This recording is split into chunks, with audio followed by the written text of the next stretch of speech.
It's a Wednesday edition of PFTPM. As originally envisioned, I was just going to answer some questions. Then I decided I would address some topics. Then life got in the way of my plans for today because after I finished the entire podcast, Pete Carroll out as the Seahawks head coach. So we're going to start there, and then we'll play everything else that we already have in the can, as they say.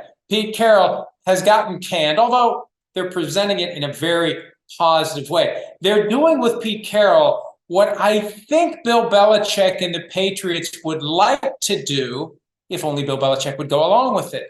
The word amicably was used in the statement from the Seattle Seahawks. Pete Carroll is becoming an advisor. He's not going to move on to another team, although I think if he wants to go coach somewhere else, they probably wouldn't stand in his way.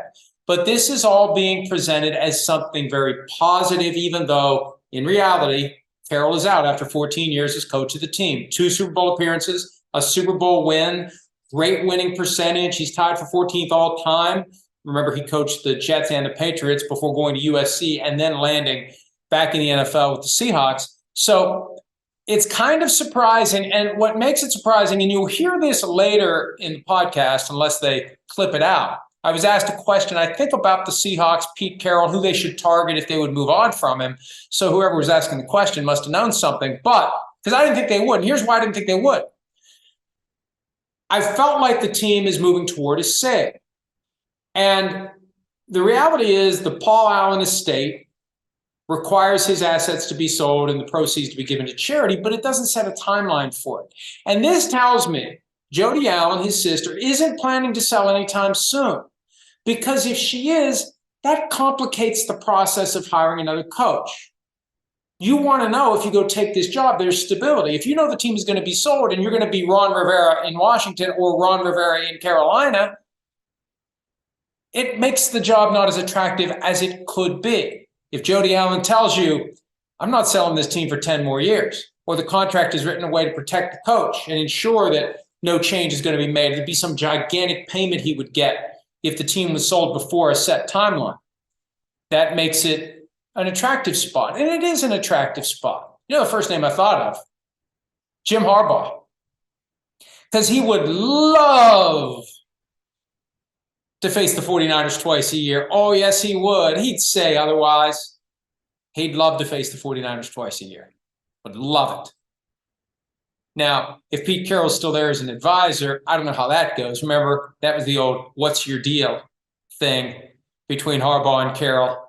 But even with the history there, it's undeniable that Harbaugh would be a great coach of that team. And they're in a position now to go after Mike Vrabel, go after Bill Belichick. Wouldn't that be something? Carroll, an advisor, Belichick, who beat the Seahawks in Super Bowl 49, comes in as a head coach. They are in a position, though, where they've got the money.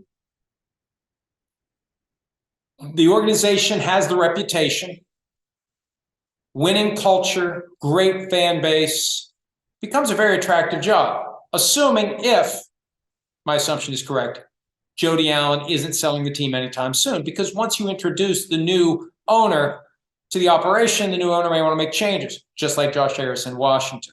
So 3 things to watch. 1, does Pete Carroll maybe get some delayed interest from another team and would he leave? 2, is there going to be any type of clarity from the Seahawks regarding when Jody Allen will sell? They've been very vague about that for years now. And 3, who do they go get?